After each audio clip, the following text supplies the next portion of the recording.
Alright, welcome back. Hope everyone's having a lovely day, a lovely night wherever you're from. And real quick before we get started, as always, I want to give a lovely shout out to the channel members on this channel.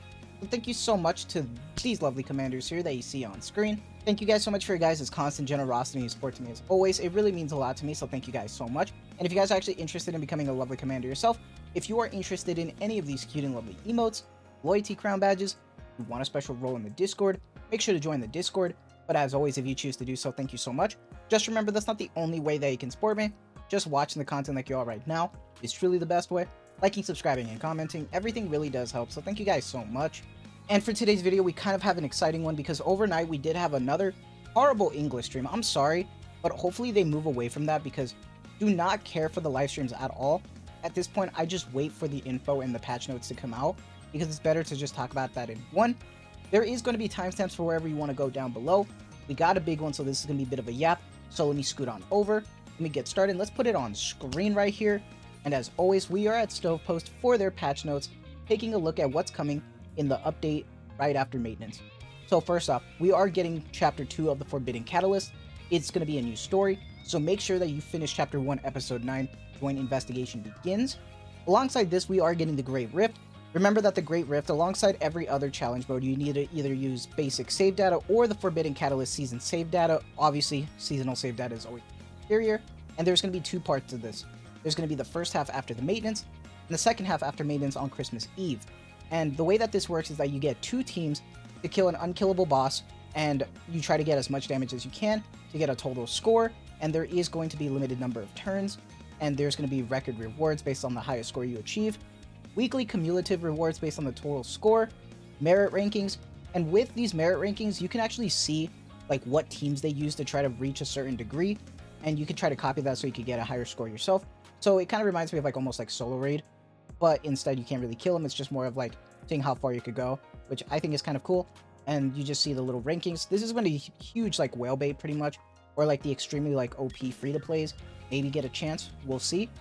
But we also get the second supply store, and you're going to be able to get your rescue anchors and the prism lenses through here, so make sure that you focus on getting these as well. Alongside that, it's going to be other various materials, and there is some really great content improvements for the Galactic Disaster. So first things first, in the Dimensional Tunnel event that occurs in the Chaos Laboratory 0, new choices will now appear. Through these choices, you can experience additional gameplay after completing the Chaos Interior. A button that allows you to move to the Zero system will be added to the Galactic Disaster UI, which I think is really nice, especially if you want to upgrade. After the update, all currently owned codices and any newly obtained codices will permanently receive the option Event Dimensional Tunnel occurred. Codices with this option will trigger a Dimensional Tunnel event and will allow you to obtain the Forbidden card. Save data obtained through these codices will now include a season symbol, allowing it to be used in the same way as seasonal save data. A new unidentified area demise gate will also be added to the Chaos Laboratory 0, and the biggest one that also kind of undermines one of my tips from my last video, the location of the dimensional tunnel is now displayed at all times. Finally. So rather than just relying on like the fact that, oh, it's 2 in a row, so it's going to be here, but other than that, you're screwed, you're going to be able to see where it is no matter what now, which I think is great. So you'll be always able to try to like make your route go towards there. And then we also get the Inferior's Fate, which previously indicated the dimensional tunnel's location will no longer appear now because you're going to be able to see it no matter what. I think that's awesome. And then we get the Unigram Messenger Launch Affinity System. A new system, Unigram, will be added, allowing you to communicate with combatants via Messenger. You can create special stories between you and your combatants. Looks really, really cool. You access it through the lobby, select Unigram, quick menu, Unigram, and the following characters will be added for now. There's probably going to be more in the future, but as of the launch of this, we are going to be getting Tressa, Mika, Beryl, Rei, Haru, Yuki, Chizuru. And this was mentioned in the previous patch notes, but we are also getting the Blackhorn Trade Update Shop. It's a new permanent shop, the Blackhorn Trade, where you can acquire growth materials, and this can be obtained with a new currency, Crystal of Discord, by defeating boss monsters in the Chaos Manifestation, Codex, and Galactic Disaster Chaos. You use Crystal of Discord to purchase various items, and it's pretty cool because you're always going to be pretty much getting 300 no matter what. Because if you're doing like the baby level like 1 through 2 Chaos Manifestation, you're only going to get 150. But realistically, a lot of people, even from seasonal level 1, which I say it's more recommended at this point, I feel like the other Chaoses are just kind of like on the sit back for now. while you progress through Galactic Disaster is probably the way to go. So most people are going to be doing the 300, and you can buy a bunch of stuff here. Now, there is limits though. Previously, we were kind of confused to see if there was going to be any limits or not, but there are.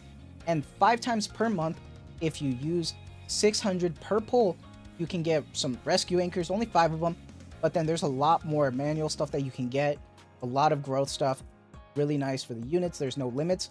But my question mark is that when we finish this, like long term for now, when these shops are pretty much cleared and we just only have to worry about the units and the monthly reset, are we ever going to get this reset? We will have to see. But we are getting some new events to celebrate this on the Unigram thing. It's a Q1 for Ray. It's also, we are getting her new lobby, so if you really like Ray, you're going to be able to get that from her affinity. And there is a special bond story, and you can see that you get a little bit of rewards here and there for doing the missions with Ray.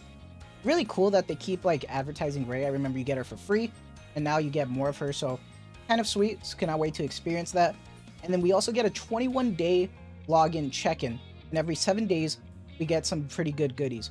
So for most of this, it's going to just be various materials, but on day 7 we get normal pulls, a 10 pull, and then on day 14 we get 10 pull for the prism lenses, which is the cosmetic gacha, and then on the final week, 21, we get 10 Rada pulls. So pretty nice bonus.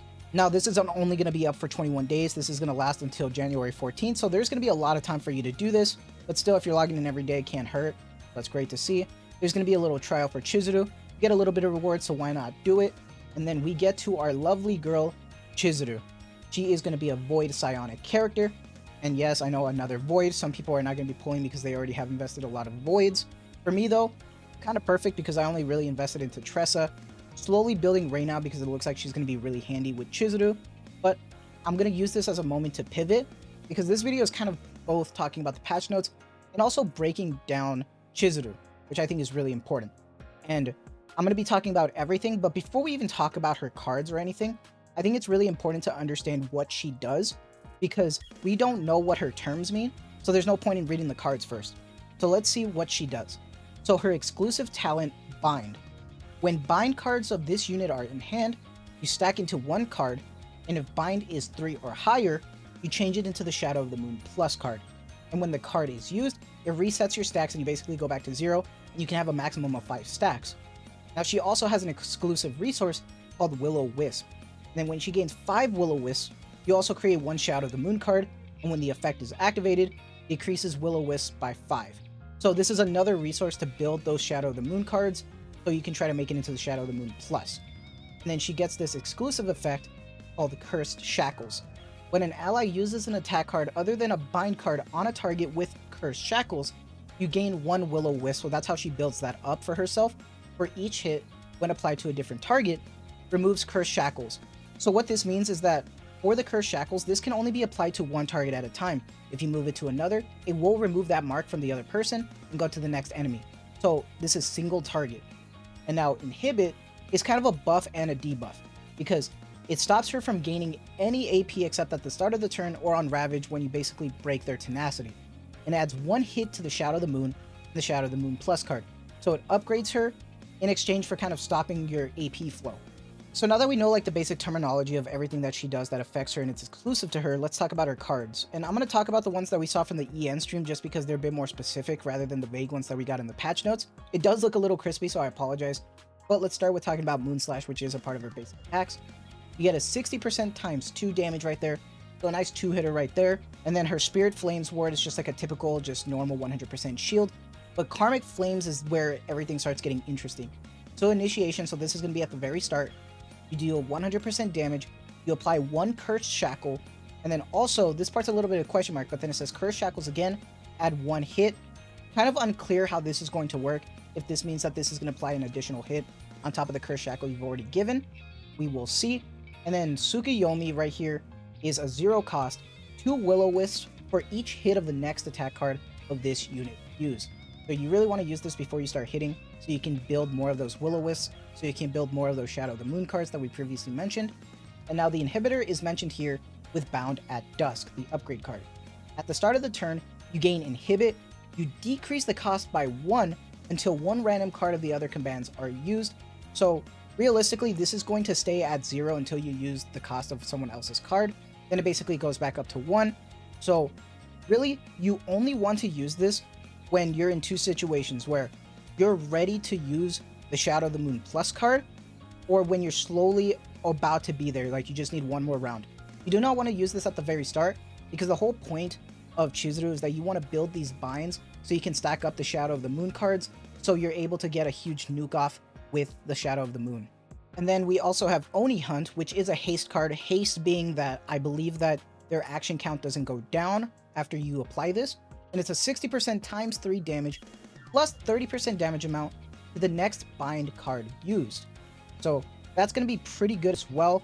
Once again, all of these are kind of multi-hitters, which helps build up those binds, and also Will-O-Wisps. And then the Shadow of the Moon attack card, bind 1 and retain. That looks really crispy, but I believe that's 50% damage plus 20% damage amount for each bind stack. So if you're like at a bind 2, it'd be like 70%.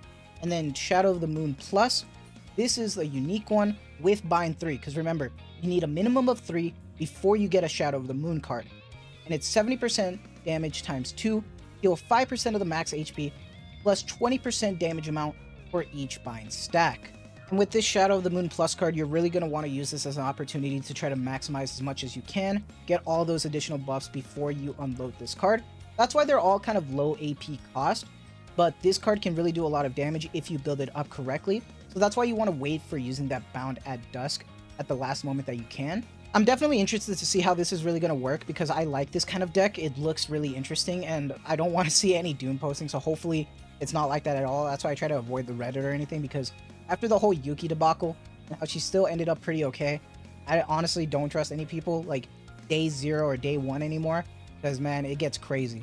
Despite this though, other than the cards, we did have her epiphanies, but they are only on JP, and I really don't want to mistranslate by like getting AI to do it. So I don't want to talk about those yet, so I hope you guys understand. But with her ego skill, Moonlight of the High Tide, you get a 250% damage. For each Shadow of the Moon created though, you get a plus 50% damage amount, maximum 10. So this can hit for, I think, maximum 750%. So if you're building correctly, this can actually hit pretty damn hard.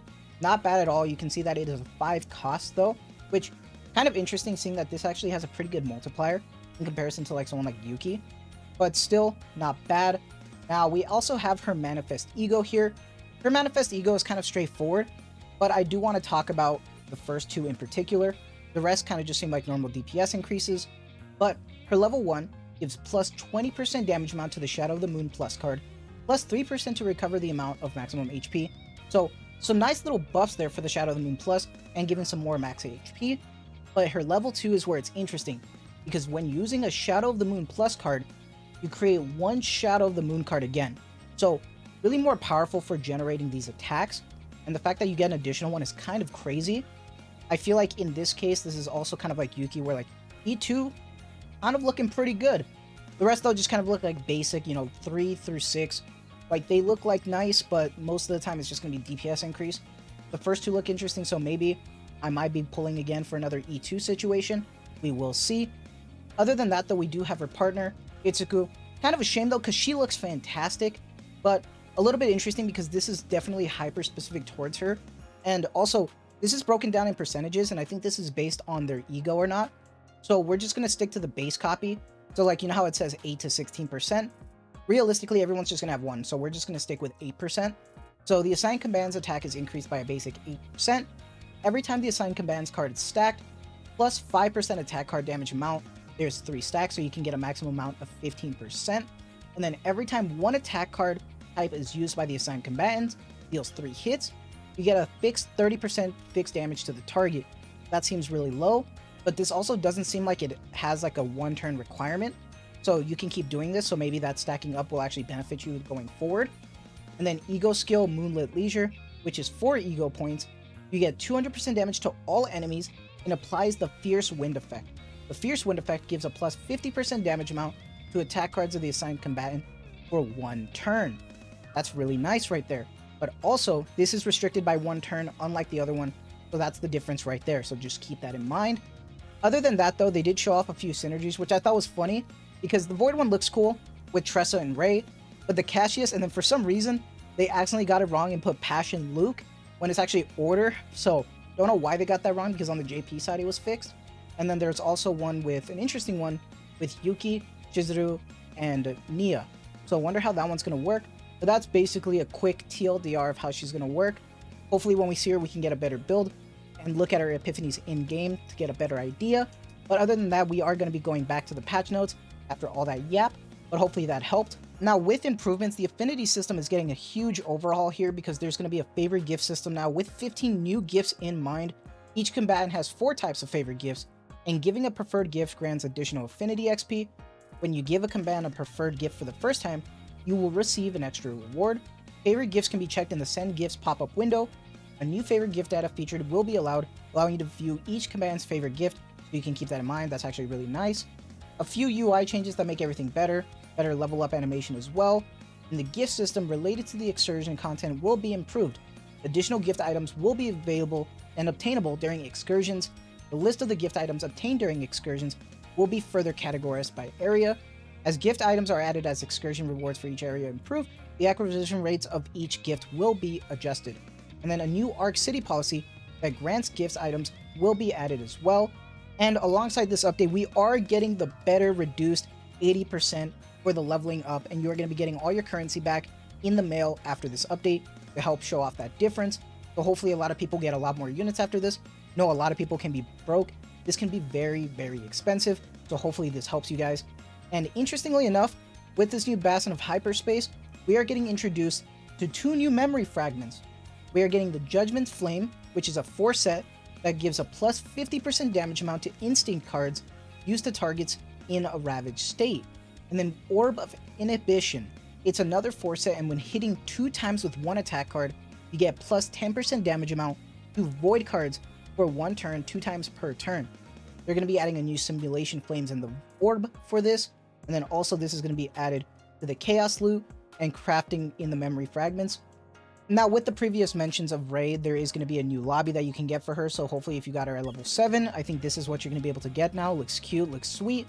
We are getting expanded Chaos Matrix from level 60 to 100, so if you are way past progressing through that, you're going to be able to get additional rewards now. Always nice to see, so it feels good to improve. I wonder if we're also going to get like upgrades in the future, just because like we already have so many Chaos Orbs, so I wonder when we're going to be able to use that.